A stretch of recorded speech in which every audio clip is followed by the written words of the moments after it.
Lehi told Nephi that the Lord wanted him and his brothers to go back to Jerusalem. They were to get the brass plates from a man named Laban. The brass plates were important records. They told about Lehi's forefathers and contained the words of God revealed through the prophets. Laban and Lemuel did not want to return to get the brass plates. They said it would be too hard to do. They did not have faith in the Lord. Nephi wanted to obey the Lord. He knew the Lord would help him and his brothers get the brass plates from Laban. Laman, Lemuel, Sam, and Nephi traveled back to Jerusalem to get the brass plates. Laman went to Laban and asked him for the plates. Laban was angry and would not give Laman the brass plates.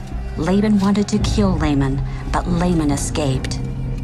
Laman told his brothers what had happened. He was afraid and wanted to give up and go back to their father in the wilderness.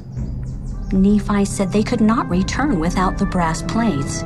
He told his brothers to have more faith in the Lord, and they would be able to get the brass plates. Nephi and his brothers went to their old home in Jerusalem and gathered their gold and silver to exchange for the plates. They showed Laban their riches and offered to trade them for the plates. When Laban saw their gold and silver, he wanted it for himself and threw them out. Laban told his men to kill Lehi's sons. Nephi and his brothers ran and hid in a cave. Laban kept their gold and silver. Laman and Lemuel were angry with Nephi. They beat Nephi and Sam with a stick. An angel appeared and told Laman and Lemuel to stop. He said the Lord would help them get the plates. He also said Nephi would become a leader over his brothers. Nephi told his brothers to have faith in the Lord and not be afraid of Laban and his men. Nephi encouraged his brothers to go back to Jerusalem. That night, Nephi's brothers hid outside the city wall while Nephi sneaked inside. He walked toward Laban's house. As Nephi got close to Laban's house, he saw a drunk man lying on the ground. It was Laban. Nephi saw Laban's sword and picked it up. The Holy Ghost told Nephi to kill Laban, but Nephi did not want to kill him. The Holy Ghost again told Nephi to kill Laban so Nephi could get the brass plates. Lehi's family needed the plates so they could learn the gospel. Nephi obeyed the Holy Ghost and killed Laban.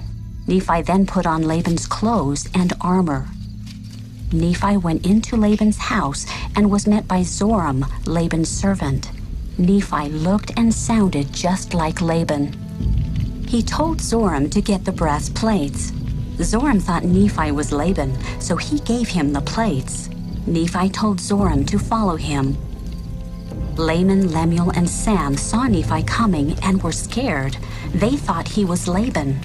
They started to run away, but stopped when Nephi called to them.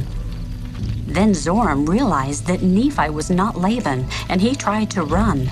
Nephi caught Zoram and promised not to harm him if he would go with Nephi into the wilderness.